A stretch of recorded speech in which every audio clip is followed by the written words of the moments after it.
Hey, so tonight we're going to talk about Victorian social rules. Trust me, these people had some seriously bizarre ideas about proper behaviour that'll make your modern awkward moments seem like nothing. Oh, and if you're enjoying these stories, I'd really appreciate a like or subscribe. Super curious where you're all listening from, so drop a comment with your location and what time it is there. Always blows my mind how people are falling asleep to this all over the world.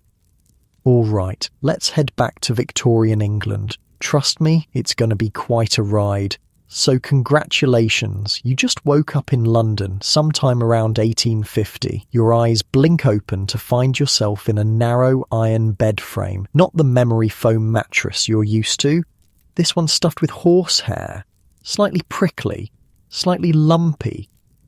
The room is chilly, really chilly. The coal fire that was burning when you fell asleep has died down to glowing embers, leaving just enough light to make out the shadows of furniture around you. A bulky wardrobe, a washstand with a ceramic basin, a dressing table with a small mirror. You hear the distant clatter of iron-rimmed carriage wheels on cobblestones outside. A dog barks somewhere down the street. The air smells of coal smoke. Always coal smoke in London. It seeps in through every crack, under every door, through every window frame. Mixed with it is the faint scent of bergamot oil from the perfume bottle on your dressing table. That sharp, citrusy smell that everyone's wearing these days. The sheets around you are cotton, not particularly soft, but clean at least. Your nightgown is flannel buttoned right up to your chin. God forbid anyone should see your neck or wrists while you're sleeping. That would be scandalous. On the table beside your bed sits a small bell. You reach for it and give it a ring. Almost immediately you hear footsteps on the stairs. Your maid, Mary, appears at the door, already fully dressed despite the early hour. "Good morning, miss," she says with a small curtsy. "Shall I draw the curtains?" Without waiting for your answer, she crosses to the window and pulls back heavy velvet drapes, letting in weak grey London daylight. The glass is smeared with soot from the countless chimneys belching smoke into the air. "What would you like to wear today, miss?" Mary asks, moving to the wardrobe and opening it to reveal an array of dresses, each more elaborate than the last. And here's where your crash course in Victorian social rules begins, because what you wear, how you speak, how you walk, who you talk to, when you talk to them, and basically everything else you do today will be governed by the most complex social code humans have ever created. The Victorians were basically playing life on expert mode. One wrong move and boom, social disgrace. "You have a morning call with Mrs. Hartley at 11, Mary reminds you as she selects a day dress in a deep blue, and then tea with your cousin Emily at 4. These morning calls are your first lesson in Victorian social rules. Despite the name, they never happen in the morning. Morning calls take place between 3 and 5 in the afternoon. I know, it makes zero sense. But call them afternoon calls and people will look at you like you've lost your mind. Morning calls last exactly 15 minutes. Not 14, not 16, 15. And you better have a pocket watch to time yourself because overstaying is considered extremely rude. Mary helps you into your clothes, which is a whole process. First, the chemise, basically a long cotton slip. Then the corset. Hoo boy, the corset. Mary puts it around your waist and starts pulling the laces. "Tighter," you say, remembering that a proper Victorian lady is supposed to have a waist you can span with your hands. "Yes, miss," Mary says, yanking harder until you can barely breathe. Your ribs shift slightly. Your lungs can only expand about halfway. This is fashion, baby. Next come the petticoats, 1, 2, 3 of them, each adding a layer of bulk to your lower half. Then the crinoline, a cage-like structure made of steel hoops that makes your skirt bell out around you like a giant lampshade. Finally, the dress goes over it all, with its tight bodice and enormous skirt. By the time you're done, you're wearing about 15 pounds of clothing. Mary does your hair, pulling it back severely from your face and arranging it in a neat bun at the nape of your neck. No flyaways allowed, everything controlled, everything proper. Will you be wearing gloves or mittens today, miss? Mary asks, holding up both options. Gloves, you say, remembering that a proper Victorian lady never ever shows her bare hands in public. Ever. Your hands should remain mysteriously concealed at all times, like some kind of weird hand-based modesty rule. As Mary helps you with your gloves, you remember another cardinal rule: no perfume. Queen Victoria herself has declared that the heavy, musky perfumes of the previous era are vulgar. Instead, you dab a little lemon and bergamot oil on your handkerchief, just enough to smell clean, not enough to suggest you're trying to seduce anyone with your scandalous scent. Fully dressed, you make your way downstairs for breakfast. The house is coming alive around you. Servants scurry about, dusting, sweeping, polishing. The cook has been up since 5, preparing the morning meal. In the dining room, your father sits at the head of the table, newspaper in hand. Your mother is at the other end, already writing correspondence. They're both fully dressed because Victorians wouldn't dream of appearing at breakfast in anything resembling casual clothes. Good morning, you say, taking your seat. Your father lowers his newspaper just enough to nod at you, then raises it again. Public displays of affection, even between family members, are not the Victorian way. No hugs, no kisses on the cheek. Breakfast is substantial. Eggs, bacon, kidneys, toast, porridge. Victorians eat a lot at breakfast. It's their biggest meal of the day. You pick at yours, your corset making it impossible to take more than tiny bites. Remember, Jane, your mother says, not looking up from her letter. Mrs. Hartley's daughter has just become engaged. Be sure to congratulate her, but don't ask any details about the wedding. That would be presumptuous. You nod, making a mental note. This is typical of the invisible rulebook that governs Victorian society. You must acknowledge important life events, but never appear too interested in them. Curiosity is vulgar. After breakfast, you have a few hours before your morning call. You decide to work on your needlepoint, a suitably feminine pursuit. Idle hands are the devil's workshop, after all, and a proper Victorian lady is never idle. You sit by the window in the drawing room, stitching a pattern of flowers onto a piece of linen. Your mother joins you, taking up her own needlework. I saw Mrs. Fairchild yesterday, she says casually. Her son has returned from university.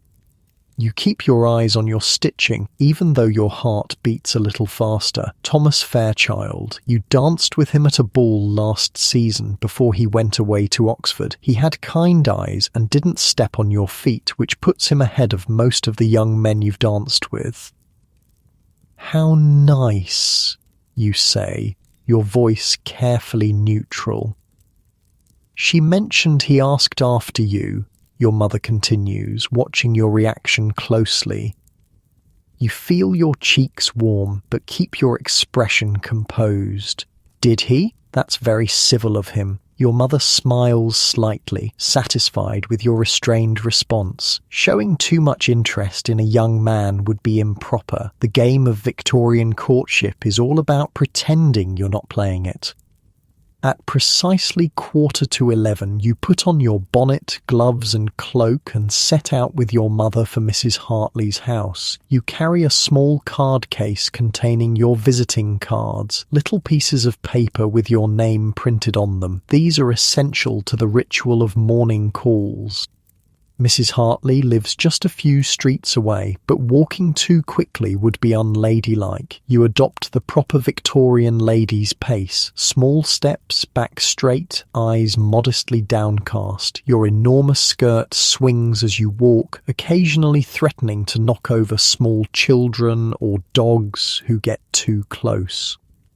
People pass you on the street. Men tip their hats. You acknowledge them with the slightest nod, never making eye contact with strangers. A gentleman would never speak to a lady he hasn't been formally introduced to, and a lady would certainly never speak to a strange gentleman. You arrive at Mrs. Hartley's at precisely 11 o'clock. Punctuality is crucial. Being early is as bad as being late. Both suggest you don't have enough engagements to fill your day, which would be embarrassing. The butler answers the door. You hand him your visiting cards, one from you and one from your mother. He takes them on a small silver tray and shows you into the drawing room where Mrs. Hartley and her daughter Charlotte are waiting. Everyone curtsies. No one hugs or kisses cheeks. Physical contact is kept to an absolute minimum. "How kind of you to call," Mrs. Hartley says, gesturing for you to sit down. You arrange yourself carefully on a small sofa, mindful of your enormous skirt. Sitting gracefully in a crinoline is an art form. You must perch right on the edge of your seat to accommodate the steel cage around your lower half. "We were so pleased to hear your happy news," your mother says to Charlotte, who blushes appropriately. "Thank you," Charlotte murmurs, eyes downcast. "Mr. Edwards is very kind." And that's it. That's all the information you're going to get about Charlotte's engagement. Not what her fiancé is like, not when the wedding will be, not how they met or whether she loves him. Those questions would be prying, and Victorians do not pry. The conversation moves on to safe topics. The weather, cloudy but not raining, recent sermons at church, uplifting but not too long, and a musical performance you all attended, accomplished but not showy. Everything is described in the most moderate terms possible. Strong opinions are for the lower classes. After exactly 15 minutes, your mother gives an almost imperceptible nod. That's your cue. You both stand up. "It was so lovely to see you," Mrs. Hartley says, also standing. More curtsies, more pleasantries. Then you're back out on the street, morning call successfully completed. "That went well," your mother says as you walk home. "Charlotte looked well, didn't she?" "Very well," you agree. In Victorian conversation, well is the highest praise one can give. Back at home, you have a light luncheon, then spend the afternoon reading an improving book. Nothing too exciting or romantic, of course. Novels that stir the emotions are considered potentially dangerous for young ladies.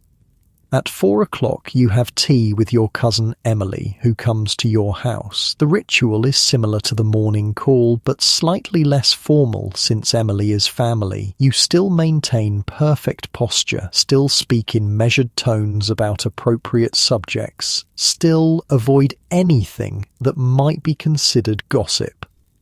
After Emily leaves, you have a few hours before dinner. You practice the piano for exactly 1 hour, enough to maintain your skills without suggesting that you harbour inappropriate ambitions of becoming a professional musician. Dinner is at 7, a relatively informal family meal since you're not entertaining guests. Still, you change into a different dress, slightly fancier than your day dress, but not as elaborate as an evening gown. Victorians change clothes multiple times a day, each outfit precisely calibrated to the specific social context. At the dinner table, conversation is polite but not particularly personal. Your father discusses business matters with your brother. Your mother mentions charity work she's involved with. You listen attentively, occasionally offering a gentle opinion when directly addressed. After dinner, you all retire to the drawing room. Your brother and father might have brandy and cigars in the study, but ladies don't drink anything stronger than sherry, and they certainly don't smoke. Instead, you play the piano for the family or work on your needlepoint some more. By 10 o'clock, everyone is ready for bed. Another day of Victorian propriety successfully navigated. As Mary helps you undress, removing the layers one by one, you finally feel like you can breathe again when the corset comes off. "Will you need anything else, miss?" Mary asks as she helps you into your nightgown. "No, thank you, Mary," you say, settling into bed with a small sigh of relief. She curtsies and leaves, taking the oil lamp with her. The room falls into darkness except for the faint glow from the banked fire in the grate. You lie there, thinking about the day, all those rules, all that restraint. It's exhausting, but there's also something almost comforting about knowing exactly what's expected of you at every moment. As you drift towards sleep, you wonder what tomorrow will bring in this world of rigid propriety and hidden feelings. You'll need to navigate a formal dinner party, which means a whole new set of rules to remember, but that can wait until morning. For now, you let the distant sounds of the city lull you toward dreams. Your last thought before sleep takes you is of Thomas Fairchild and his kind eyes. In this world where so much is restrained and controlled, even the smallest connection feels significant. You wonder if you'll see him soon and what complicated dance of social rules you'll have to perform if you do. Outside, fog rolls in from the Thames, wrapping the city in its damp embrace. Gas lamps cast hazy halos of light on the cobblestone streets. A carriage passes, wheels clattering. A night watchman calls the hour, and all across London, behind the prim facades of countless houses, Victorians lie in their beds, constrained by their social rules, even in their dreams. Morning arrives with the sound of Mary drawing back your curtains again. The pale winter sun barely penetrates the ever-present London fog. Another day of Victorian propriety awaits you. "Good morning, miss," Mary says, placing a cup of hot chocolate on your bedside table. "It's going to be a busy day." You sip the chocolate as Mary lays out your morning dress. Today is indeed important. You're attending a formal dinner party at the Fairchilds' house. Yes, those Fairchilds. Thomas will be there. The morning passes in a blur of preparations. Your mother insists you practice piano for 2 hours instead of the usual one. The Fairchilds may ask you to play, she explains. Mrs. Fairchild mentioned their new pianoforte. It would be rude to decline. Another Victorian rule to remember: never refuse a direct request to demonstrate an accomplishment, but also never appear too eager to show off. It's a delicate balance. After lunch, you take a light walk in the nearby park with your mother. The crisp winter air is actually cleaner than inside most homes, where coal fires fill the rooms with a fine layer of soot. Ladies stroll along the pathways, nodding politely to acquaintances. Gentlemen tip their hats as they pass. "Remember," your mother says quietly as you walk. "At dinner, you'll be seated according to rank. Don't appear surprised by your placement, whatever it may be." You nod. The Victorian dinner table is a battlefield of social hierarchy. The most important male guest sits to the right of the hostess. The most important female guest sits to the right of the host. Everyone else is arranged in descending order of social importance. Being seated near the bottom of the table is a clear message about your status. Back at home, preparation for the evening begins in earnest. A formal dinner party requires your finest appearance. Mary runs a bath for you, adding a few drops of rose oil to the water. The bathroom is chilly despite the small fire burning in the grate. You bathe quickly, shivering, as you step out onto the cold floor. Then the dressing begins. Tonight requires full evening dress. Your corset is laced even tighter than usual. Your crinoline is wider. Your gown is pale blue silk with delicate lace trim. The neckline is lower than your day dress, showing your collarbones and a hint of shoulder. The maximum amount of skin a respectable unmarried woman can display. Your hair is arranged in an elaborate style, with small silk flowers pinned among the curls. A light dusting of rice powder on your face gives you the fashionable pale complexion. No rouge, though. Only actresses and women of questionable virtue wear obvious makeup. "You look beautiful, miss," Mary says, stepping back to admire her work. You barely recognize yourself in the mirror. You look exactly like a proper Victorian young lady should. Poised, controlled, elegant, your waist impossibly small, your skirt ridiculously wide. Fashion is suffering, but fashion must be obeyed. Your father has arranged for a carriage to take you to the Fairchilds. It's a cold night and walking would ruin your carefully arranged appearance. Plus, arriving in a carriage rather than on foot displays your family's prosperity.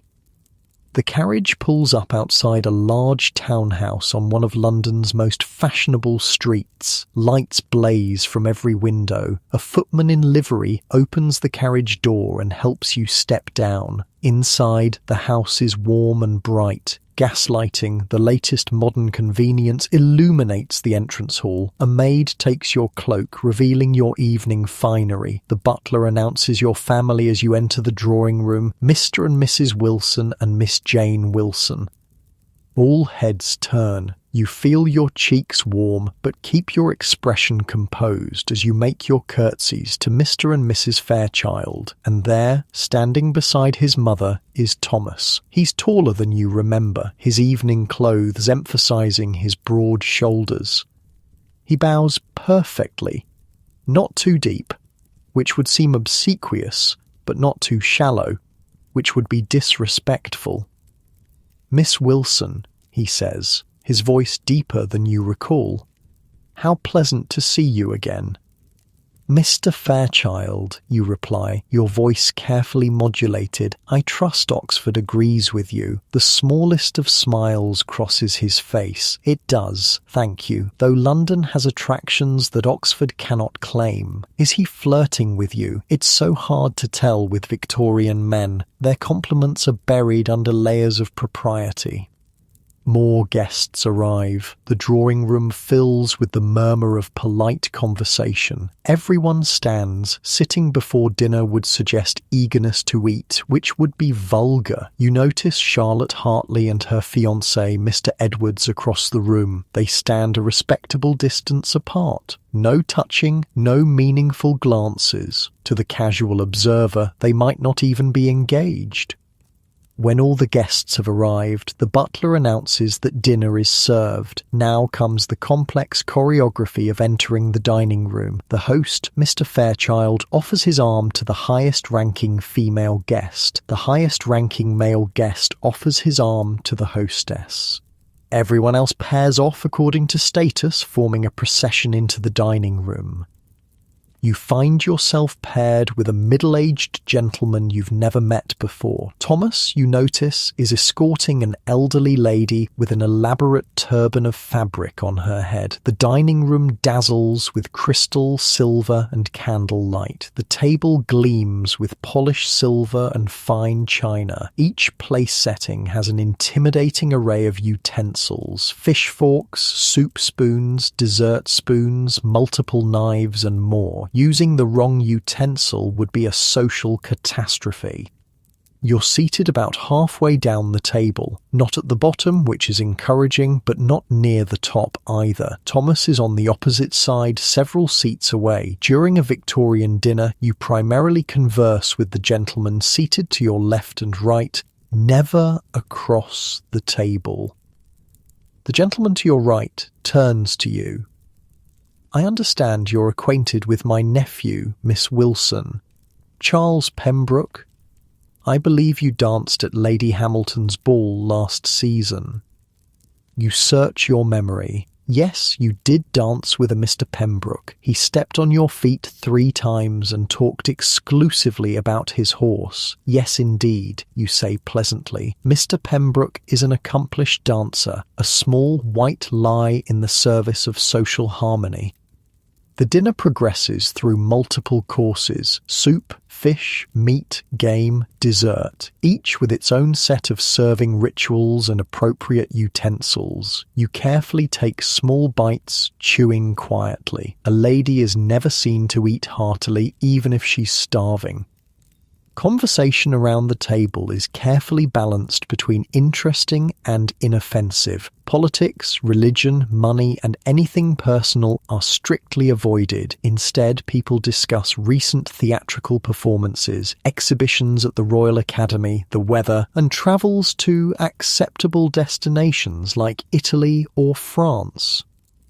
You notice Thomas watching you from across the table. When your eyes meet, he quickly looks away. In this world of rigid social rules, even eye contact can be loaded with meaning. After dessert comes the most gendered ritual of the Victorian dinner party. Mrs. Fairchild catches the eye of the highest-ranking female guest and rises from her seat. This is the signal for all the ladies to leave the dining room, leaving the gentlemen to their port and cigars. You follow the procession of women back to the drawing room. This gender segregation serves multiple purposes in Victorian society. It allows the men to discuss male topics like business and politics. It gives women a chance to use the chamber pot if needed, a necessity given the voluminous skirts that make frequent bathroom trips difficult. And it preserves the fiction that ladies are too delicate to be exposed to cigars and strong drink. In the drawing room, the women arrange themselves in conversational groups. Mrs. Fairchild ensures that Charlotte and her fiancé's mother are seated together, a sign of approval for the upcoming marriage. "Will you play for us, Miss Wilson?" Mrs. Fairchild asks, gesturing to the pianoforte in the corner. Here it is, the dreaded request. You can't refuse, but you also can't appear too eager. "If you wish it, Mrs. Fairchild," you say modestly, "though I'm sure there are more accomplished musicians present." "Nonsense," Mrs. Fairchild says. "We've all heard of your talent." You move to the piano, arranging your enormous skirt as best you can on the small bench. You play a piece by Mozart, technically challenging enough to show skill, but not so flamboyant as to seem showy. You keep your posture perfect, your face composed in a slight smile. No grimacing or swaying with the music. That would be considered overly emotional. When you finish, the ladies applaud politely. You acknowledge their approval with a modest nod, then return to your seat. Your hands are trembling slightly, but no one notices. A proper Victorian lady never shows nervousness. About half an hour after the ladies left the dining room, the gentlemen join them. The smell of cigars clings to their clothes. Some have high colour in their cheeks from the port. The older men settle into chairs, while the younger ones circulate among the ladies. Thomas makes his way to your side, stopping to exchange pleasantries with several other guests first to avoid appearing too eager. "I enjoyed your performance, Miss Wilson," he says when he finally reaches you. "Mozart, was it not?" "Yes," you reply. "His sonata in C major."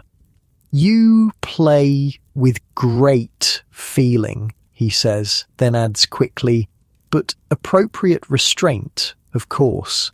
You smile slightly. "Thank you, Mr. Fairchild. I understand you're studying classics at Oxford."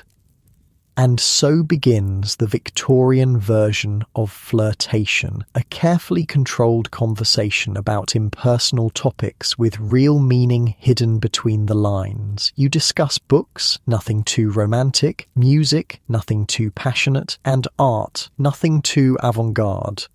All the while, you're assessing each other. Is he intelligent? Is she well-read? Would our temperaments suit?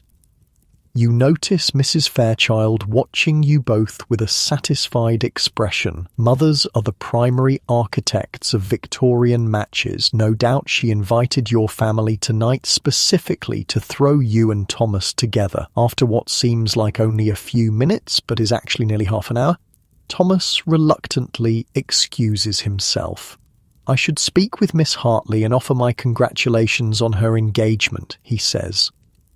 "Of course," you reply, hiding your disappointment. "It was pleasant conversing with you, Mr. Fairchild." He bows slightly. "The pleasure was mine, Miss Wilson." As he walks away, your mother appears at your side. "He seems quite attentive," she murmurs. "Does he?" you say, pretending you hadn't noticed. Your mother isn't fooled. Don't appear too interested, Jane. Nothing scares away a potential suitor faster than an eager young lady. The evening continues with more music, some card games, and continuous circulation of guests around the room. Everyone is careful to speak to everyone else. No one stays in one conversation too long. The appearance of social harmony is paramount. At precisely 11 o'clock, the first guests begin to leave. This signals that it's acceptable for others to depart as well. The Victorians have strict rules even about when to end a party.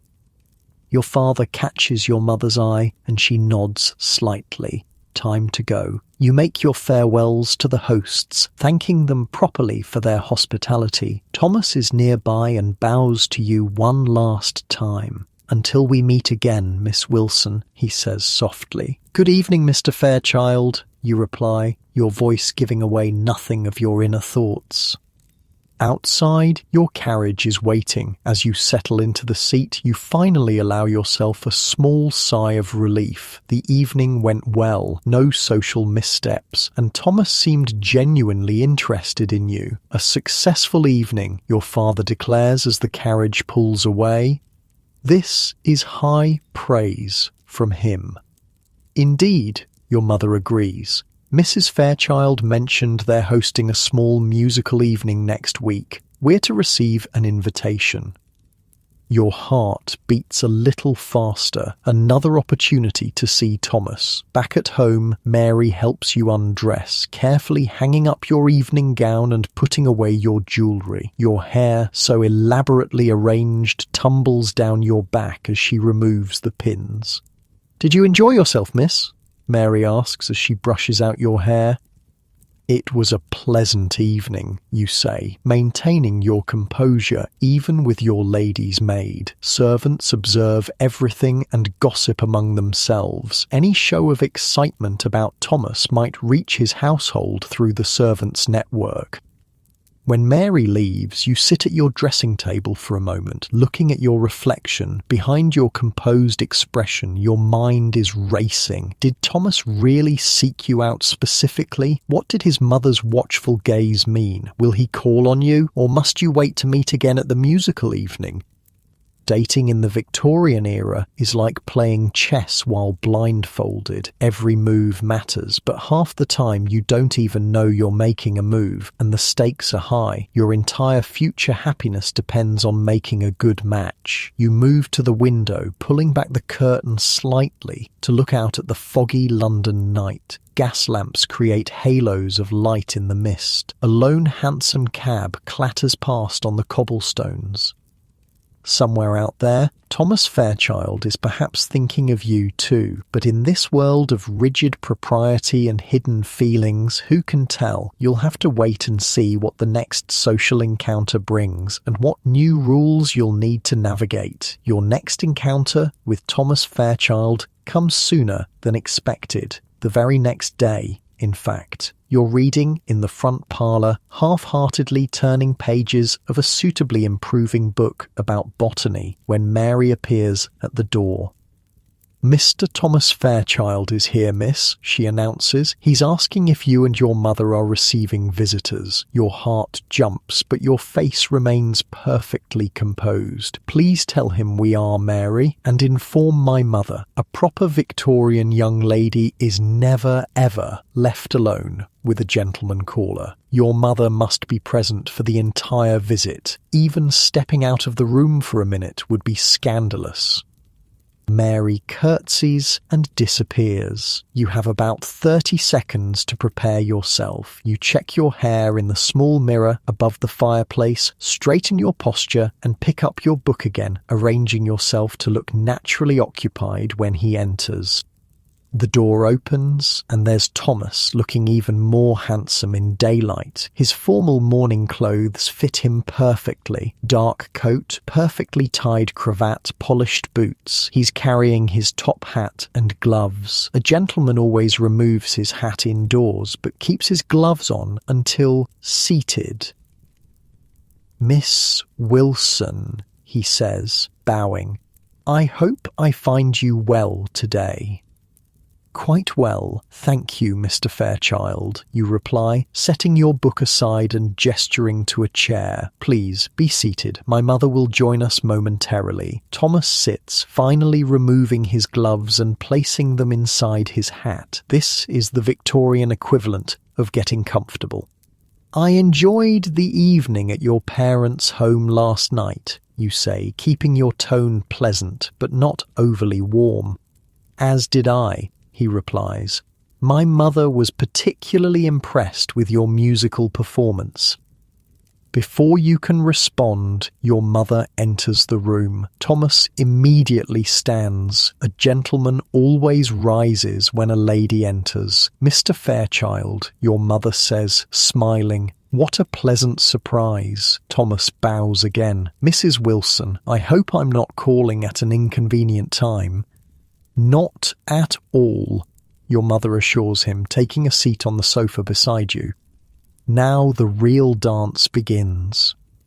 "I've come to extend an invitation," Thomas says. "My mother is hosting a small musical evening next Tuesday. She hopes Miss Wilson and your good selves will be able to attend." "Ah, so that's why he's here. Not just to see you, but as his mother's messenger. Still, he could have sent a servant with a written invitation. The fact that he came personally means something." "How kind," your mother says. "We would be delighted to accept."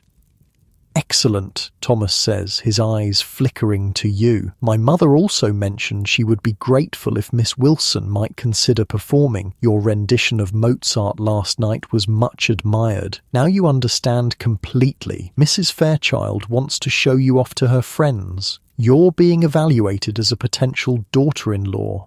"I would be happy to play," you say modestly, "though I'm sure your mother has engaged more accomplished musicians." Thomas shakes his head.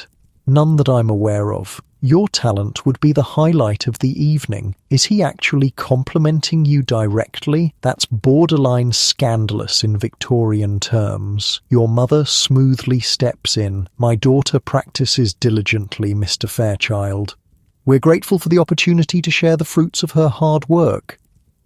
The conversation continues with this kind of formal back and forth, weather, mutual acquaintances, upcoming social events. Thomas is careful to address most of his remarks to your mother, only occasionally looking at you directly. This is proper Victorian form. After exactly 15 minutes, the prescribed length for a morning call, Thomas stands. "I've taken enough of your time, Mrs. Wilson, Miss Wilson," he says. "I'll convey your acceptance to my mother. She'll be most pleased." Your mother rings for Mary, who appears to show Thomas out. He bows to both of you, his eyes lingering on you for just a moment longer than strictly necessary. When the door closes behind him, your mother turns to you with a satisfied expression. "Well," she says, "it seems the Fairchilds have taken an interest in you." You try to look only mildly pleased. "Mrs. Fairchild is very kind to include us in her musical evening." Your mother gives you a knowing look. "It wasn't Mrs. Fairchild who just called on us, was it?" Before you can respond, the bell rings again. Mary appears moments later. "Miss Charlotte Hartley and Mrs. Hartley, ma'am," she announces. "More visitors. The morning call circuit is in full swing." Charlotte enters with her mother, both dressed in the height of fashion. Charlotte looks radiant. Engagement agrees with her, apparently. After the usual pleasantries, Charlotte leans forward slightly, her eyes bright with excitement. "Have you heard about Mrs. Pembroke?" she asks in a low voice. Your mother raises an eyebrow. "What about her?" Mrs. Hartley clucks her tongue. "It's rather shocking. She was seen riding in the park with Mr. Foster, alone in his carriage." This is indeed scandalous news. Mrs. Pembroke is married. Mr. Foster is a bachelor known for his flirtatious nature, and being alone together in a carriage, that's practically announcing an affair to the world. "Perhaps there was a footman present," your mother suggests, always trying to think the best of people. Mrs. Hartley shakes her head. "Completely alone. My cousin's wife saw them with her own eyes."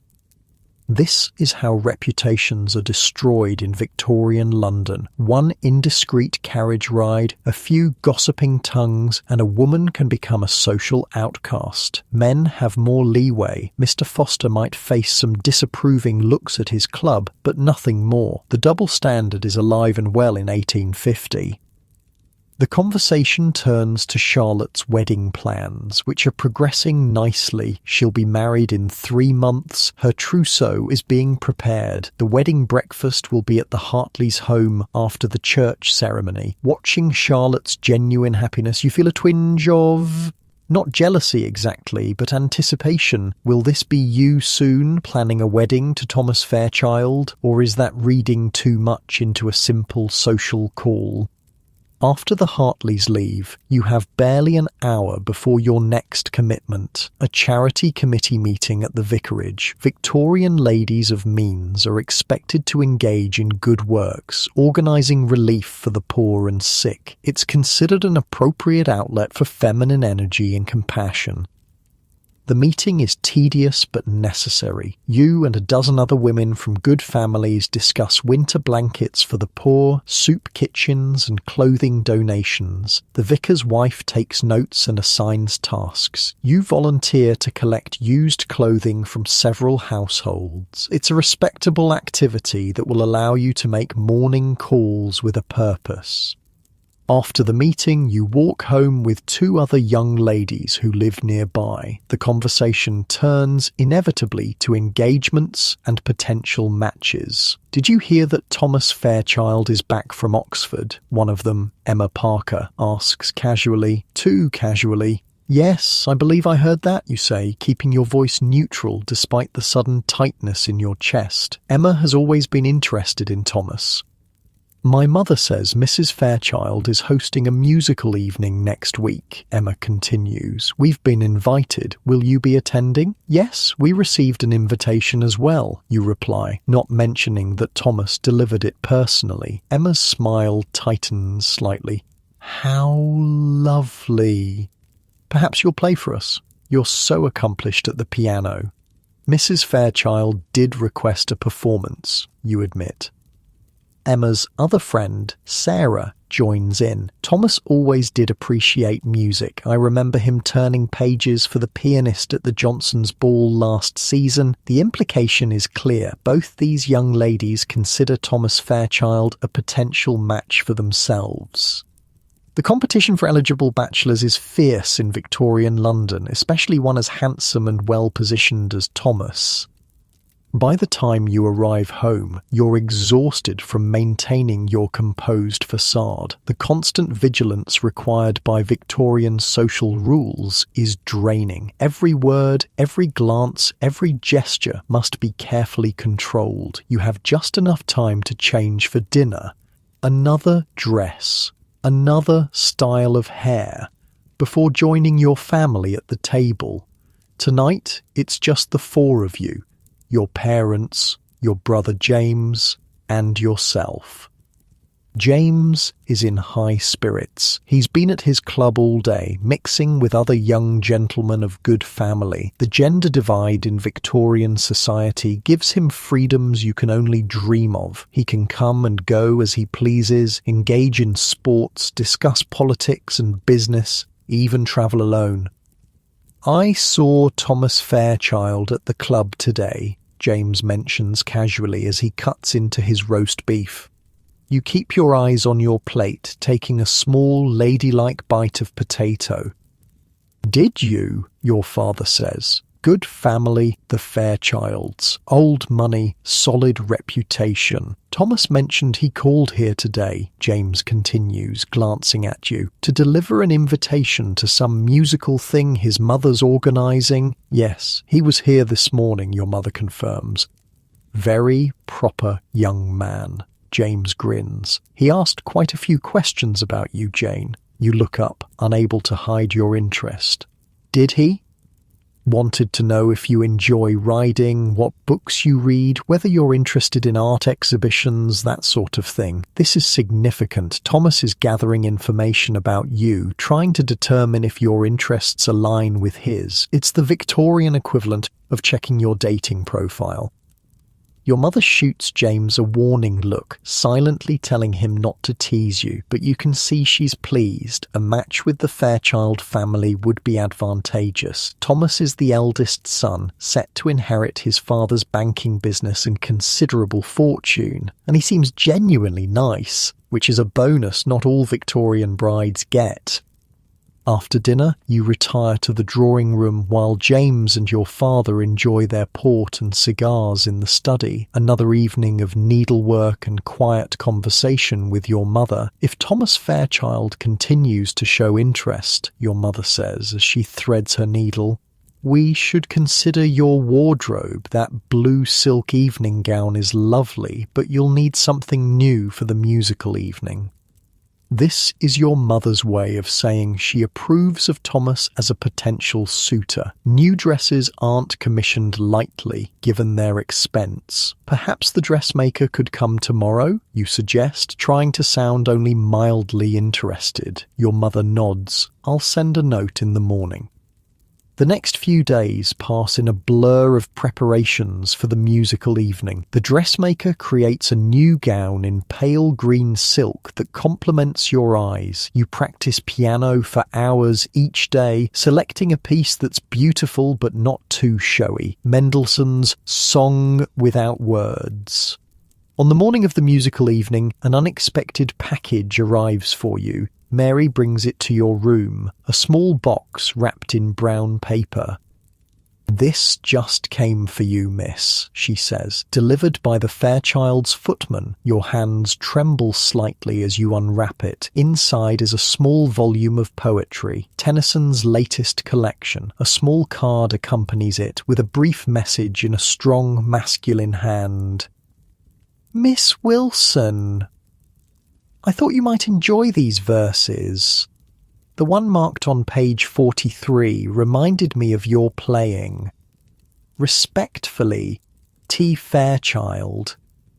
You quickly turn to page 43. There's a poem about music with one line delicately underlined. The heart of the listener is moved by the skilled hands of the player. Mary watches your face, clearly curious. It's just a book of poetry, you say casually, as if gentlemen send you books every day. From Mr. Fairchild. Very nice of him, miss, Mary says, a knowing look in her eyes. Servants always know what's going on before anyone else. You hide the book in your drawer. Victorian propriety dictates that you can't openly display it or mention it to anyone. Gifts between unmarried men and women are technically forbidden unless they're engaged. Thomas has bent the rules by sending you this book. If you acknowledge it publicly, you'd be breaking them outright. But in the privacy of your room, you press the book to your chest for just a moment, allowing yourself to feel the excitement that proper Victorian ladies never show. Thomas Fairchild is definitely courting you. That evening, your family arrives at the Fairchild's home precisely on time. Not early, which would seem eager, and not late, which would be rude. Your new green silk gown rustles softly as you step down from the carriage, the crinoline underneath maintaining its perfect bell shape. The Fairchild's drawing room is already filled with guests when you arrive. Your eyes immediately search for Thomas, finding him across the room in conversation with an elderly gentleman. He looks up as you enter, and though his expression remains properly reserved, his eyes brighten noticeably. Mrs. Fairchild greets you warmly, complimenting your gown and thanking you in advance for your musical contribution. She steers you toward a group of young ladies that includes, unfortunately, Emma Parker. Emma's dress is remarkably similar to yours in colour, though not as finely made. She notices the similarity immediately and gives you a tight smile. "What a coincidence, Miss Wilson," she says. "We appear to have had the same thought regarding colour." What she means is, we're both trying to catch Thomas's eye with green dresses. The competition continues. The musical portion of the evening begins with a professional singer performing several Italian arias. Then a gentleman plays the violin. You're scheduled to perform third, which is a good position, not first, which would suggest you're the least important performer, and not last, which would put too much pressure on you. As you move toward the piano, Thomas steps forward. "May I turn pages for you, Miss Wilson?" he asks. This is significant. Page turning puts him right beside you at the piano, a position of intimacy rarely allowed between unmarried people. It's also public. Everyone will note his attention to you. "Thank you, Mr. Fairchild," you say, keeping your voice steady despite your racing heart. That would be most helpful. You settle at the piano, arranging your enormous skirts as best you can. Thomas stands beside you, close enough that you can smell his cologne, sandalwood, and something citrusy. You place your music on the stand, though you've memorized the piece and don't really need it. The sheet music gives Thomas a reason to stand near you. Taking a deep breath, you begin to play. The Mendelssohn piece is lyrical and romantic without being overtly passionate, perfect for a proper Victorian performance. You're acutely aware of Thomas beside you, turning pages exactly when needed. Once his hand brushes yours accidentally and you feel the contact like an electric shock, though your playing never falters. When you finish, the applause is generous. Thomas offers his hand to help you rise from the piano bench. Another small liberty that doesn't go unnoticed by the watching crowd. "Beautifully played," he murmurs as you return to your seat. "Thank you for your assistance," you reply, your voice barely above a whisper. Mrs. Fairchild is beaming. Mr. Fairchild gives Thomas an approving nod, and Emma Parker looks like she's sucking on a lemon. The courtship dance continues, one carefully controlled step at a time. After the musical performances, refreshments are served. Thomas manages to bring you a cup of punch without being too obvious about singling you out. He doesn't stay to talk, that would be too marked, but moves on to attend to other guests. Still, the gesture speaks volumes in a society where every action carries weight. As the evening progresses, you notice Thomas's father deep in conversation with your own. They stand by the fireplace, looking serious. Business, perhaps, or something more personal. Your mother appears at your side, following your gaze. Your father is quite impressed with the Fairchild's banking ventures, she says quietly. He's considering an investment. But there's something in her tone that suggests more than financial interest. The Victorians love efficiency. If two families are considering joining through marriage, why not strengthen business ties as well? The evening begins to wind down. Guests start to depart, thanking their hosts for a lovely musical program. Your family prepares to leave, gathering cloaks and gloves. Thomas approaches as you wait in the entrance hall for your carriage to be brought around. "Miss Wilson," he says formally, "might I call on you tomorrow afternoon? There's an exhibition at the Royal Academy I thought you might enjoy. With your parents' permission, of course," he adds quickly, glancing at your father. "This is it, a direct request to court you. Not quite a proposal, but a clear statement of intention. In Victorian terms, Thomas is asking permission to pursue you officially." Your father looks pleased but maintains his dignity. "We would be honoured to receive you, Mr. Fairchild. Around 2:00, perhaps." 2:00 would be perfect, sir," Thomas replies, relief evident in his voice. He turns to you. "Until tomorrow, Miss Wilson." "Until tomorrow, Mr. Fairchild," you reply, your calm exterior hiding your inner excitement. Outside, your carriage awaits. Thomas helps you step up into it, one last touch of his hand on yours before you part for the evening. As the carriage pulls away, you catch a glimpse of him still standing in the doorway, watching you leave. In the dim light of the gas lamps, his expression seems more open, more hopeful than Victorian propriety usually allows. Your mother squeezes your hand in the darkness of the carriage. No words are needed. The courtship has officially begun. Tomorrow, Thomas will call for you, and you'll attend the exhibition with your mother as chaperone. It's the first step on the path that could lead to engagement, marriage, a life together.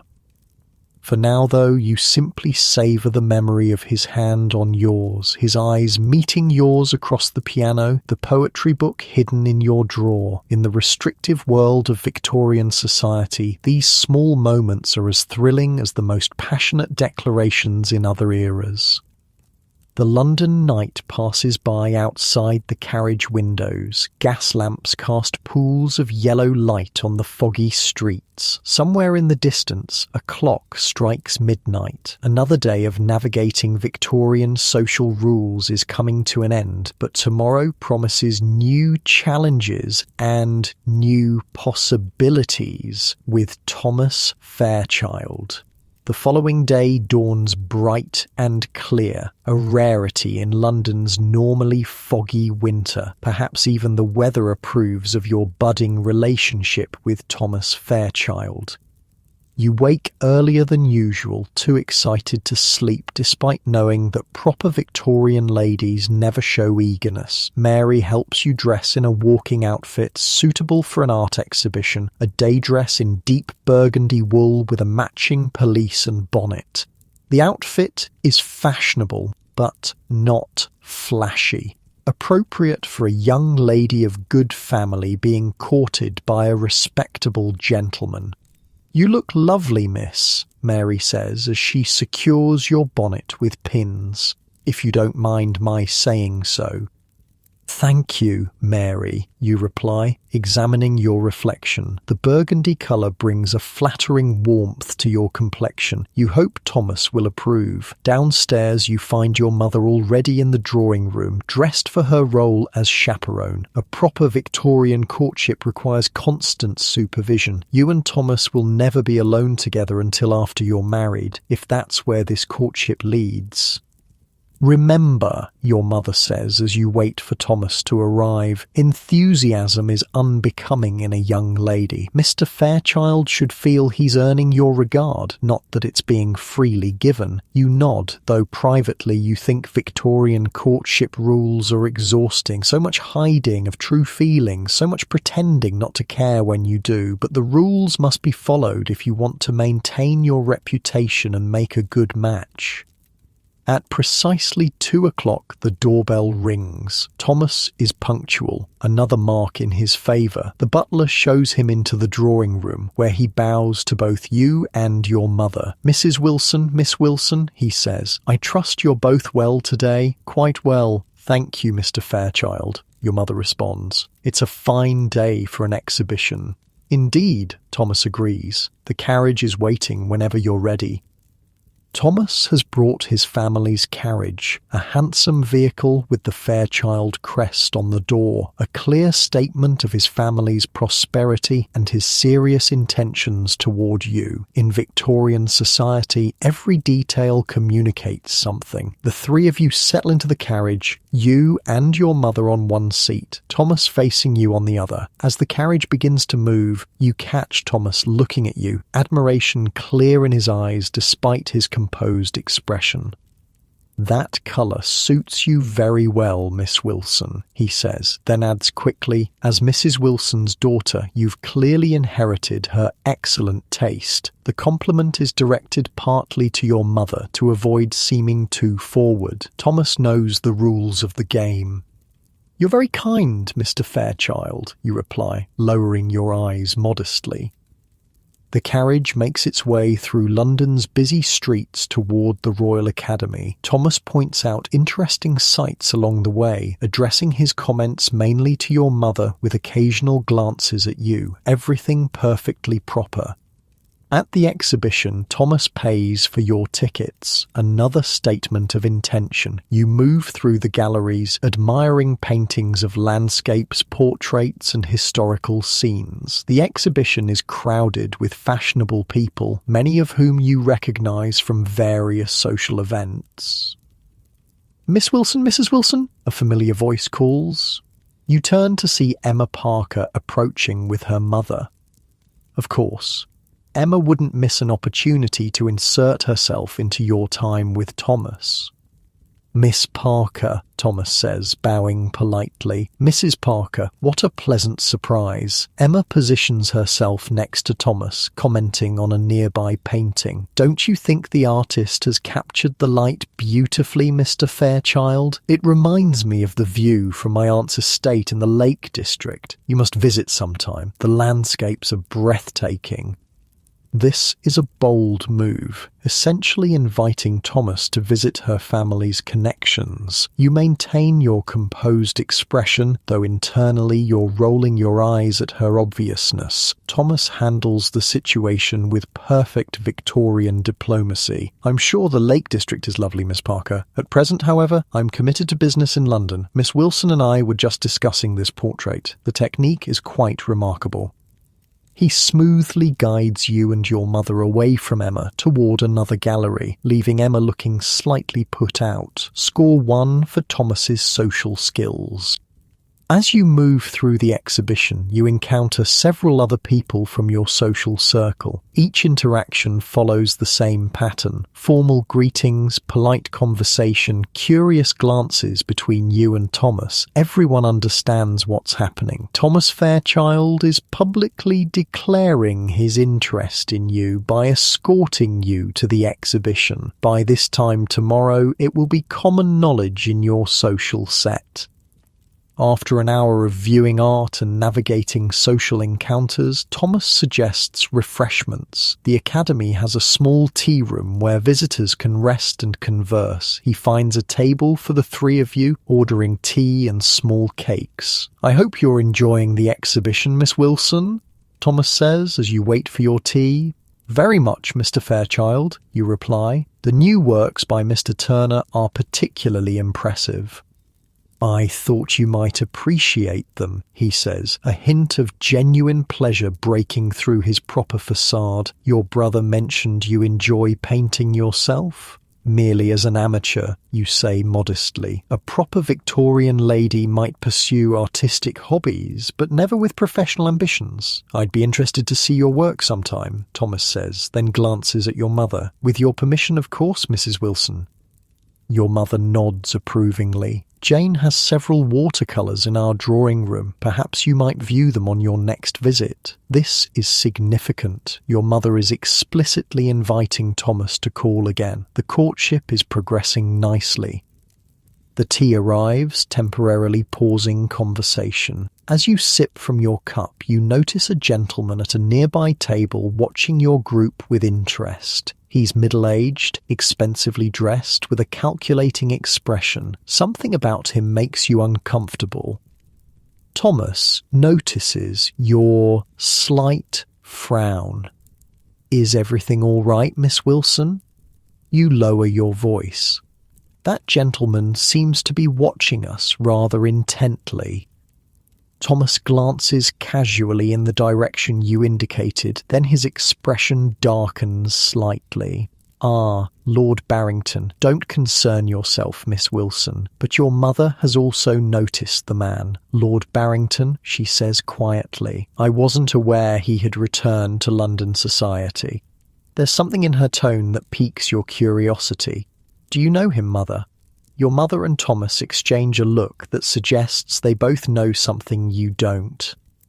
"Lord Barrington has a certain reputation," your mother says delicately, "particularly regarding young ladies." Thomas clears his throat. "Perhaps we should continue our tour of the exhibition. There's an excellent collection of miniatures in the next gallery."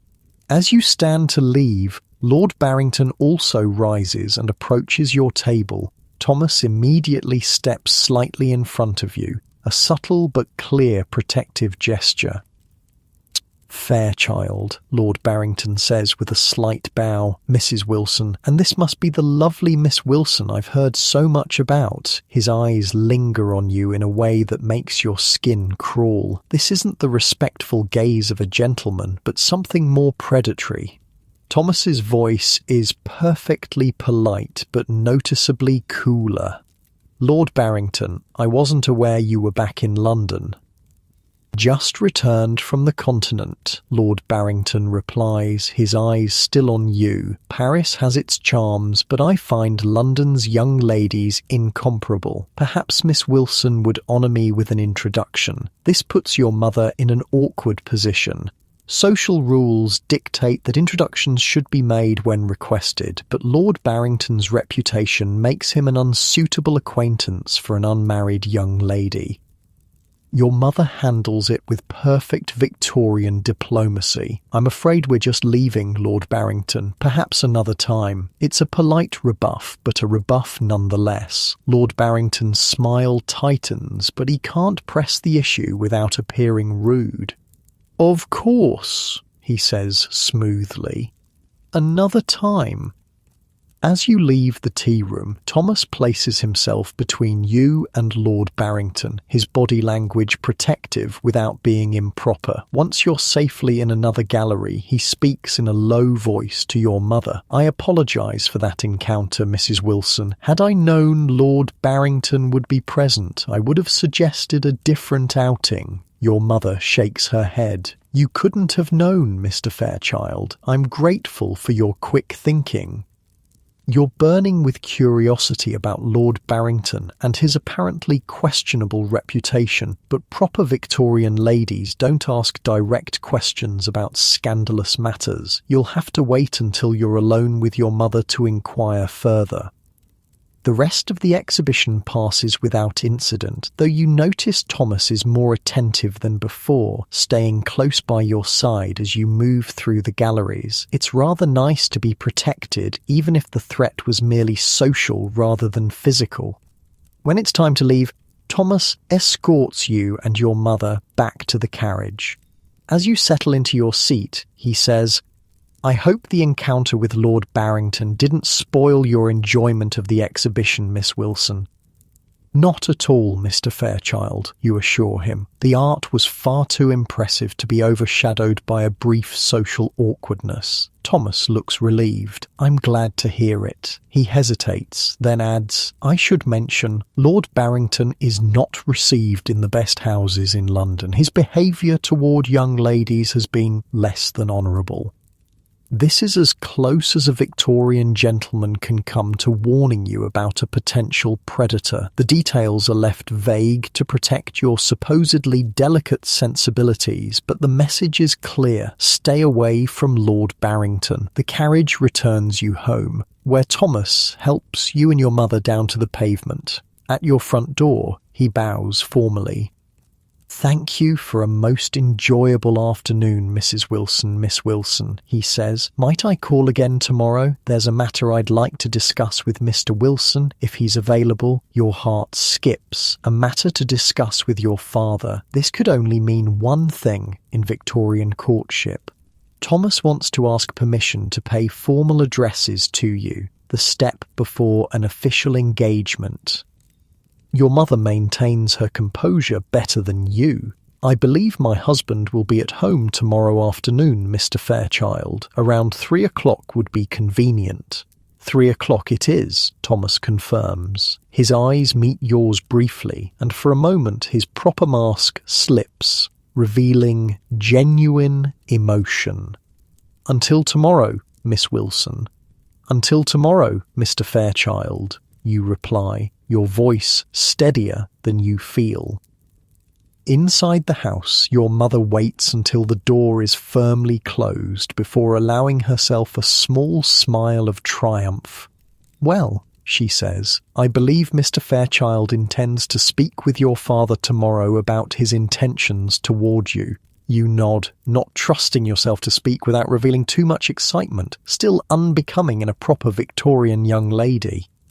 If your father approves, your mother continues, you may expect a formal proposal very soon. We should discuss your trousseau. A trousseau, the collection of clothing, linens and personal items a bride brings to her marriage. The Victorian version of a hope chest. Planning it means your mother considers your engagement a foregone conclusion. Yes, mother, you say, still trying to appear appropriately composed. Your brother James arrives home just then, bringing a rush of cold air and masculine energy into the entry hall. "Jane!" he exclaims, seeing your flushed cheeks. "You look like you've received good news. Has Fairchild proposed already?" "James," your mother scolds, "such matters are not discussed so bluntly, but Mr. Fairchild did escort your sister and me to the Royal Academy today, and he will be calling tomorrow to speak with your father." James grins. Well, congratulations, little sister. Fairchild's a good man. Bit serious, perhaps, but solid character. Coming from your brother, this is high praise indeed. He hasn't proposed yet, you remind them both, though your heart is singing at the prospect. "Mere formality," James says, removing his gloves. "The whole town knows he's sweet on you. Oh, and speaking of town gossip, did you hear about Lord Barrington's return? Caused quite a stir at the club." Your mother's expression tightens. "We encountered him at the exhibition. Most unfortunate." James looks alarmed. "You met Barrington? Did he speak to Jane?" "Mr. Fairchild handled the situation admirably," your mother assures him, "but perhaps you could enlighten your sister about Lord Barrington's reputation, in appropriate terms, of course." James nods, understanding. Once your mother has left to speak with the housekeeper about dinner, he turns to you. "Lord Barrington is what we gentlemen call a rake," he says bluntly. "He pursues young ladies with dishonourable intentions. There was quite a scandal last season involving the Matthews girl. Nothing proven, but her reputation was ruined. She's been sent to relatives in Scotland." This is shockingly direct information by Victorian standards. Brothers sometimes took it upon themselves to warn their sisters about dangerous men, bypassing the usual conversational restrictions. "I see," you say quietly. "Thank you for telling me. Just stay away from him," James advises, "though I doubt you'll have to worry much longer. Once you're engaged to Fairchild, Barrington won't dare approach you. The prospect of being engaged to Thomas sends another thrill through you. Less than a month ago, you were simply a young lady in London society. Now you're on the verge of a proposal from one of the most eligible bachelors in town. The rest of the day passes in a haze of anticipation. You go through the motions of your usual activities, piano practice, needlework, dinner with the family, but your mind keeps returning to tomorrow and what it might bring. That night, as Mary helps you prepare for bed, she notices your distraction. "Exciting day, miss?" she asks, brushing out your hair. "Just an exhibition at the Royal Academy," you say, maintaining the pretense that nothing unusual is happening. Mary smiles knowingly. "Of course, miss, and will Mr. Fairchild be calling again soon?" "Tomorrow afternoon," you admit. "He wishes to speak with my father." Mary's eyes widen. "Oh, miss, that's wonderful news." "He hasn't proposed yet," you remind her, though you can't help smiling. "It's only a matter of time," Mary assures you, setting down the brush. "The whole household knows he's sweet on you. Cook says she'll make your favourite cake for tea tomorrow to celebrate." It seems everyone is anticipating a proposal. Everyone except you, who as a proper Victorian young lady must pretend to be surprised and overwhelmed when it finally happens. As you settle into bed, your mind is too full for sleep. Tomorrow, Thomas will speak to your father. If your father approves, and you have no reason to think he won't, Thomas will then be permitted to propose to you formally. You'll accept after an appropriate show of surprise and consideration, and then you'll be engaged. An engagement in Victorian times is a serious matter. Unlike modern casual engagements, broken engagements in the Victorian era can damage reputations, particularly the woman's. Once you accept Thomas's proposal, you're essentially committed unless something truly scandalous comes to light. You think about what you know of Thomas Fairchild. He's handsome, intelligent, from a good family with solid finances. He treats you with respect and seems genuinely interested in your thoughts and interests. By Victorian standards, he's practically perfect. But what about love? Victorians are suspicious of passionate love as a basis for marriage. Compatibility, mutual respect, similar backgrounds and values, these are considered much more important for a successful union. Romantic love, if it develops at all, should come after marriage, not before.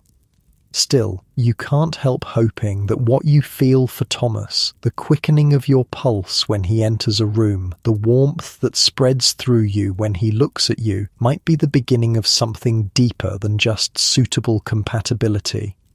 Outside your window, the gas lamps cast their yellow glow on the quiet street. A dog barks in the distance. Somewhere, a carriage makes its way over cobblestones. And across London, in his family's townhouse, Thomas Fairchild is perhaps lying awake too, thinking of tomorrow and the question he plans to ask your father.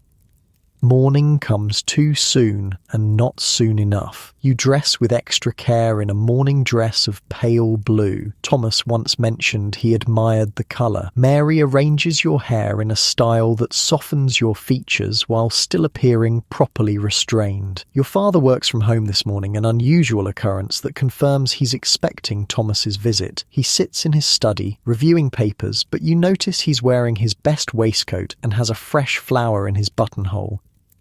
Lunch is a tense affair. No one mentions Thomas's impending visit, but it hangs in the air, making ordinary conversation difficult. Your mother discusses menu plans with the housekeeper. Your father reads his newspaper. You push food around your plate, too nervous to eat. At precisely 5 minutes to 3, you retreat to the drawing room with your mother. Victorian propriety dictates that you should appear calm and occupied when Thomas arrives, not waiting eagerly by the door. You pick up your needlework, though your hands are too unsteady for fine stitches. Your mother sits nearby, ostensibly reading, but actually watching you with a mixture of sympathy and excitement. The clock strikes 3. The doorbell rings. You hear the butler's measured footsteps, the murmur of voices in the hall. Then Thomas is shown not to the drawing room where you wait, but to your father's study. This confirms it. He's here to ask permission to court you officially. Now comes the hardest part. Waiting. A proper Victorian lady doesn't hover outside doors or eavesdrop on private conversations, no matter how desperately she wants to know what's being said. You must sit quietly with your needlework, pretending that your entire future isn't being decided one room away. 10 minutes pass. 15. Your stitches grow more and more uneven. Your mother gives up the pretense of reading and simply watches the clock. Finally, after what seems like hours, but is probably only 20 minutes, the study door opens. You hear your father's voice, then Thomas's. Footsteps approach the drawing room. Your father enters first, his expression unreadable. Thomas follows, looking uncharacteristically nervous despite his impeccable appearance. "My dear," your father says to your mother, "Mr. Fairchild has something he wishes to discuss with Jane. Perhaps we might give them a few moments?" Your mother raises an eyebrow. This is highly irregular. Unmarried couples are never left alone together, even in their own homes, but your father nods reassuringly, and your mother stands. "We'll be just in the morning room," she says, giving Thomas a pointed look that clearly communicates, behave honourably or face the consequences. And then, miraculously, impossibly, you're alone with Thomas Fairchild. Well, not completely alone. The drawing room door remains open, and you know your parents are within earshot, but this is the most privacy Victorian propriety will allow. Thomas stands by the fireplace looking more uncertain than you've ever seen him. His usual composed facade has slipped, revealing genuine emotion beneath. "Miss Wilson," he begins, then stops. Jane, he corrects himself, using your given name for the first time. I've spoken with your father and received his blessing to address you formally. Your heart pounds so loudly you wonder if he can hear it. This is it, the moment every Victorian young lady is raised to anticipate. Thomas takes a step closer, though still maintaining a respectable distance. From our first meeting, I've been struck by your intelligence, your grace, your kind heart. These past weeks have only deepened my admiration and my affection. He pauses, seeming to gather his courage. In this moment, he's not the perfect Victorian gentleman, but simply a man laying his heart bare. What I'm trying to say, rather poorly I'm afraid, is that I hold you in the highest esteem and regard. Jane Wilson, would you do me the very great honour of accepting my hand in marriage? Thomas's words hang in the air between you. This is the moment you've been anticipating, yet now that it's here, you find yourself genuinely overwhelmed. A proper Victorian lady, even one who has seen this coming for weeks, must appear surprised and overcome by a proposal. But your reaction isn't entirely performance. There's something about the vulnerable look in Thomas's eyes, the slight tremor in his usually steady voice, that touches you deeply. Mr. Fairchild, you begin, then correct yourself. Thomas, I am deeply honoured by your proposal. You pause, not to create suspense, but because emotion has made it difficult to speak. This isn't in the Victorian playbook. You're supposed to be composed, demure, gently pleased, but not passionate. Nothing would make me happier than to accept, you finally manage, your voice soft but steady. Thomas's face transforms. The careful reserve he maintains in public falls away completely, revealing such joy that it takes your breath away. For just a moment you glimpse the man behind the proper Victorian gentleman, a man of deep feelings carefully controlled. Jane, he says, and just your name in his voice sounds like a caress. You've made me the happiest of men.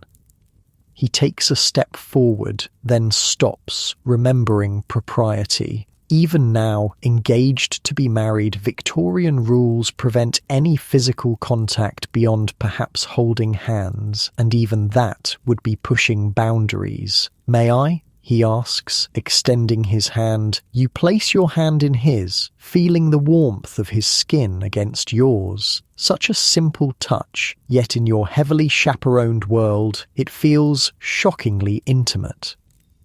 I've brought something for you, Thomas says, reaching into his waistcoat pocket with his free hand. He produces a small velvet box and opens it to reveal a ring. It was my grandmother's. The ring is beautiful, a deep blue sapphire surrounded by small diamonds set in gold.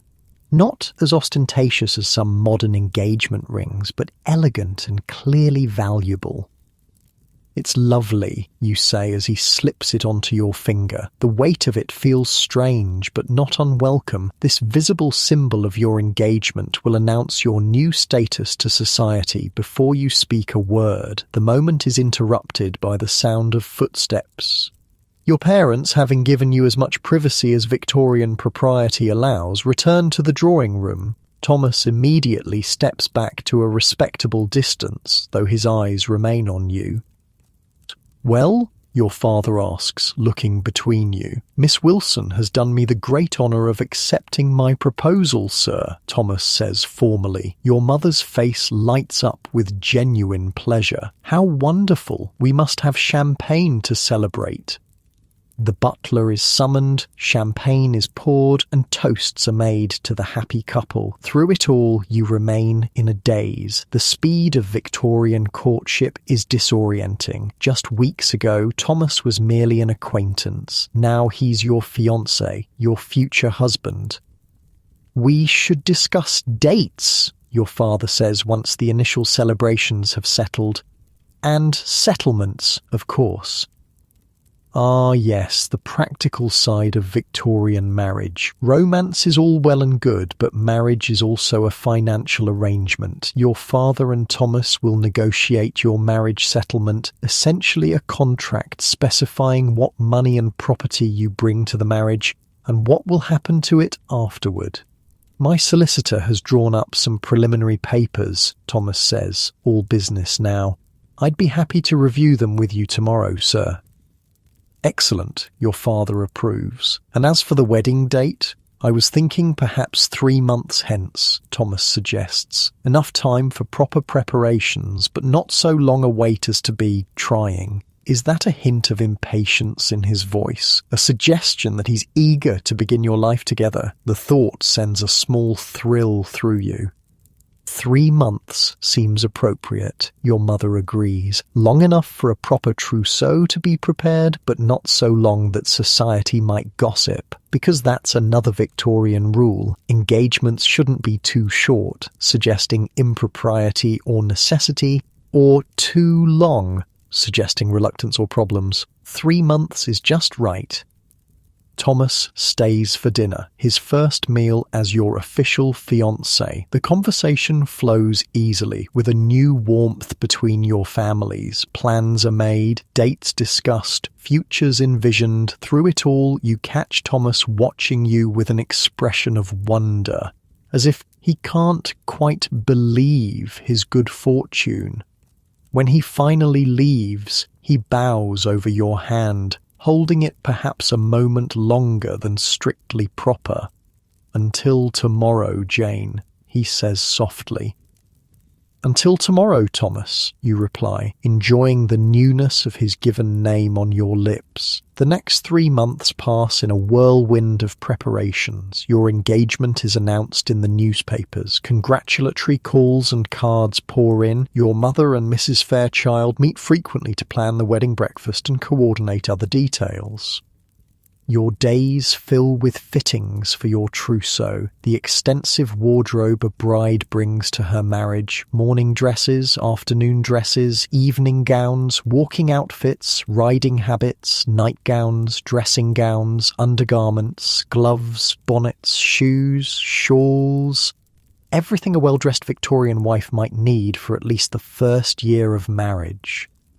Then there's your wedding dress, the most important gown of your life. Pure white, of course, as Queen Victoria made white wedding dresses fashionable when she married Prince Albert. Yards of silk and lace, with a train long enough to impress, but not so long as to be ostentatious. A veil of delicate Brussels lace. White satin slippers. Every detail perfect. Your hope chest fills with linens, bedsheets, tablecloths, napkins, handkerchiefs. Many of them you've embroidered yourself over the years, preparing for this moment even before you knew who your husband would be.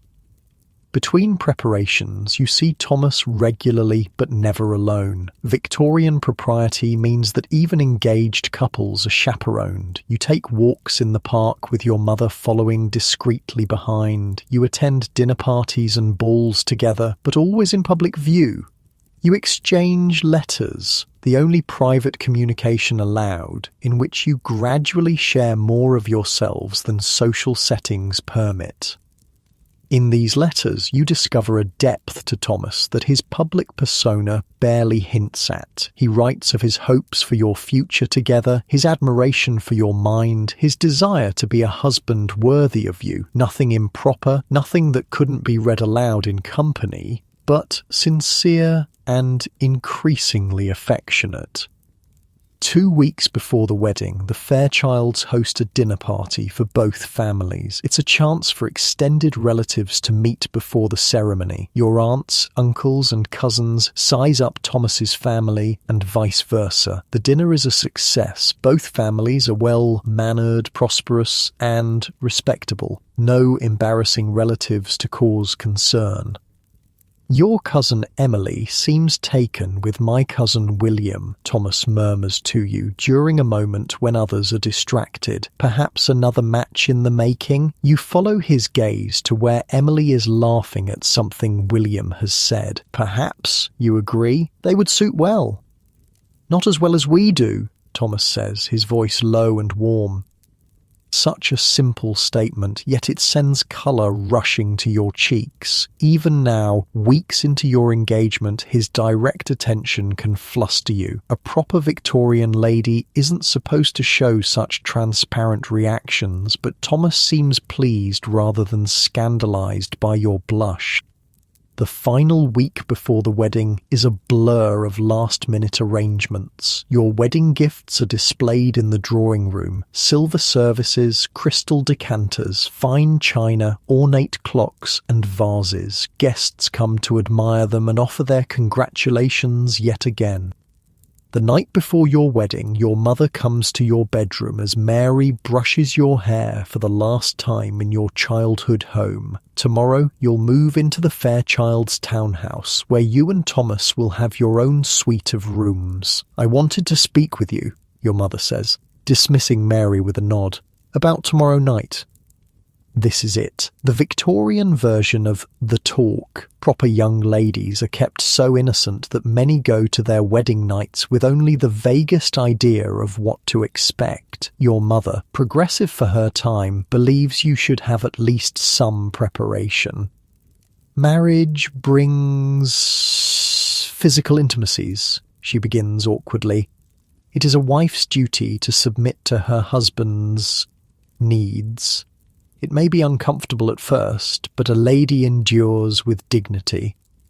Not the most encouraging description of marital relations, but typical of Victorian attitudes. Women aren't supposed to enjoy physical intimacy. That would be unseemly. They merely tolerate it as a duty and for the purpose of having children. "The most important thing," your mother continues, "is to establish a harmonious household. Be attentive to Thomas's comfort. Never contradict him in public. Maintain a serene environment where he can rest from the pressures of business." This advice reflects the Victorian ideal of separate spheres. Men belong to the public world of business and politics, women to the private world of home and family. Your role as a wife is to create a peaceful haven for your husband and manage the household efficiently. "I believe you and Thomas will be very happy," your mother concludes, patting your hand. "He seems a kind man, and he clearly adores you." "Thank you, mother," you say, touched by her concern for your happiness even as you find her advice somewhat lacking. "I believe we will be happy too." That night, you sleep little, your mind too full of tomorrow and all it will bring. The end of your life as Miss Jane Wilson, the beginning of your life as Mrs. Thomas Fairchild. Your wedding day dawns clear and bright. The ceremony is at 11 o'clock at St. George's Church, Hanover Square, the fashionable choice for society weddings. You're dressed with extreme care. First the finest undergarments from your trousseau, then the beautiful white gown with its fitted bodice and full skirt, the delicate veil arranged over your carefully styled hair. "You look beautiful, miss," Mary says, tears in her eyes. "Begging your pardon, but you do." "Thank you, Mary," you reply, genuinely moved. Mary has been with you for years, helping you navigate the complex world of Victorian womanhood. "I'll miss you. You'll have your own lady's maid at your new home," Mary reminds you. Mrs. Fairchild has hired someone with experience serving married ladies. Another reminder of how your life is about to change. Even your personal servants will be different. The carriage ride to the church passes in a blur. Your father, resplendent in formal mourning clothes, helps you down and offers his arm to escort you inside. The church is filled with flowers and the rustle of fine fabrics as the guests stand to watch your entrance. And there at the altar is Thomas, looking more handsome than ever in his wedding clothes. His face as he watches you walk toward him contains such open admiration that you nearly stumble. No one has ever looked at you quite that way before. The ceremony is traditional and dignified. You speak your vows in a clear voice, promising to love, honour and obey. Thomas slips a gold band onto your finger to join your engagement ring. The vicar pronounces you man and wife. Thomas is permitted to raise your veil and kiss you chastely on the cheek, the first time his lips have touched your skin. Just like that, you're married. Mrs. Thomas Fairchild. A new identity, a new status, a new life.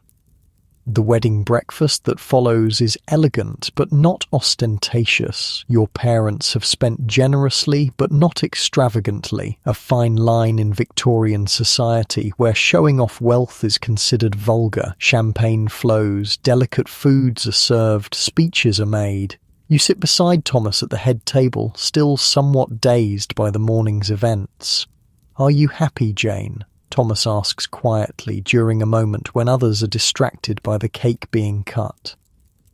"Very happy," you assure him. And it's true. Despite the whirlwind nature of Victorian courtship, despite the rigid social rules that have shaped every moment of your relationship, you've come to care deeply for this man, perhaps even to love him, though Victorian propriety means you've never used that word aloud.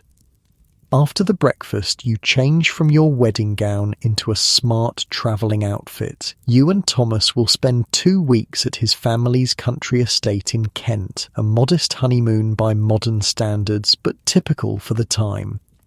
The goodbyes are emotional but restrained. Excessive displays of feeling would be inappropriate. Your mother hugs you briefly. Your father shakes Thomas's hand and kisses your cheek. And then you're in the carriage, husband and wife, finally alone together for the first time.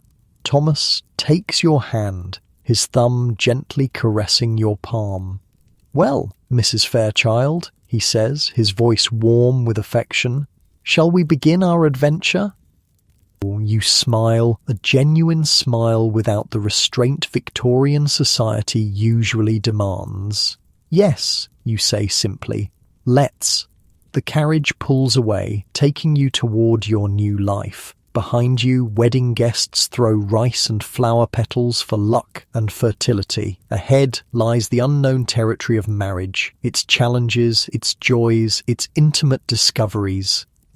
Victorian society has rigid rules for wives, just as it does for unmarried ladies. You'll be expected to run your household efficiently, oversee servants, receive and make social calls, engage in appropriate charitable work, and eventually, God willing, become a mother. Your world will still be constrained by proprieties and expectations. But as Thomas's fingers intertwine with yours, as his eyes meet yours with warmth and promise, you can't help feeling that within those constraints, you and Thomas might find your own way. A partnership not just of convenience or social suitability, but of genuine affection and respect. The carriage rolls through London streets toward the Kent Road. Thomas points out sights along the way, his voice animated in a way you've rarely heard in public. You respond with observations of your own, delighting in this new freedom to converse without chaperones monitoring every word. By the time you reach the countryside, dusk is falling. The rolling hills of Kent are bathed in golden light, the hedgerows casting long shadows across the fields. It's peaceful after the bustle of London, the air fresh and sweet with the scent of spring flowers. "Almost home," Thomas says, as the carriage turns onto a tree-lined drive. "Well, one of our homes. We'll divide our time between London and here, if that suits you." "It suits me very well," you assure him, touched that he seeks your opinion. Many Victorian husbands simply inform their wives of decisions rather than consulting them. The house comes into view. Not a grand mansion, but a handsome country house of warm red brick with white trimmed windows. Lights glow welcomingly in the gathering dusk. Servants stand ready at the entrance to greet the new master and mistress. As the carriage stops, Thomas squeezes your hand gently. "Welcome home, Jane." And despite all the rules and restrictions of Victorian society, despite the whirlwind courtship and the uncertainties that lie ahead, you feel a sense of rightness. This is where you belong. With this man, in this life, you'll build together. The butler opens the carriage door. Thomas steps down first, then turns to help you descend. His hands at your waist are strong and sure as he lifts you down. For a moment you stand close together in the golden evening light, no longer bound by the strict chaperoning rules of courtship. "Shall we?" Thomas asks, offering his arm. You place your hand on his arm, feeling the solid warmth of him beneath the fine wool of his coat. "Yes," you say. "Let's go home." Together, you climb the steps toward your new life, leaving behind the constraints of unmarried Victorian womanhood and stepping into the different but no less complex world of Victorian marriage. There will be new rules to learn, new expectations to meet, but you'll face them together, finding your own happiness within the structures society has built around you. As night falls gently over the Kent countryside, as stars appear one by one in the deepening blue of the sky, you and Thomas cross the threshold of your new home. The future stretches before you, unknown but full of promise, and with that, close your eyes and drift off to sleep, letting the echoes of Victorian London fade into dreams.